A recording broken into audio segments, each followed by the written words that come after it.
AB news চ্যানেলে আপনাকে স্বাগতম। নেপালের প্রধানমন্ত্রীর পদত্যাগে শেখ হাসিনার প্রতিক্রিয়া, আঞ্চলিক স্থিতিশীলতা নিয়ে উদ্বেগ প্রকাশ।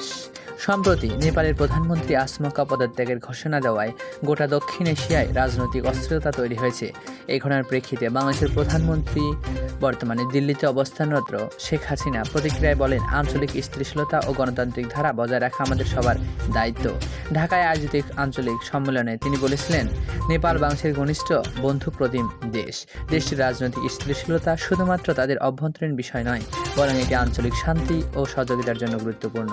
তিনি বলেছেন, আমরা আশা করি নেপাল শীঘ্রই গণতান্ত্রিক প্রতিক্রিয়ার মাধ্যমে একটি গ্রহণযোগ্য নেতৃত্ব গঠন করতে পারবে। বিশেষজ্ঞরা বলেন, এই পদত্যাগ দক্ষিণ এশিয়ার রাজনীতিতে নতুন করে সমীকরণ তৈরি করতে পারে। বাংলাদেশের পররাষ্ট্র মন্ত্রণালয় পরিস্থিতি নিবিড়ভাবে পর্যবেক্ষণ করছে বলে জানা যায়। জননেত্রী শেখ হাসিনা দিল্লি থেকে বলেন, বাংলাদেশের সবসময় শান্তিপূর্ণ উপায়ে সংকট সমাধানে বিশ্বাসী। নেপালের জনগণের সিদ্ধান্তও আমাদের প্রতি পূর্ণ শ্রদ্ধা রয়েছে। আঞ্চলিক স্থিতিশীলতা ও অর্থনৈতিক অগ্রযাত্রার কথা মাথায় রেখে বাংলাদেশের অবস্থান নির্ধারিত হবে বলেও ইঙ্গিত দিয়েছেন প্রধানমন্ত্রী।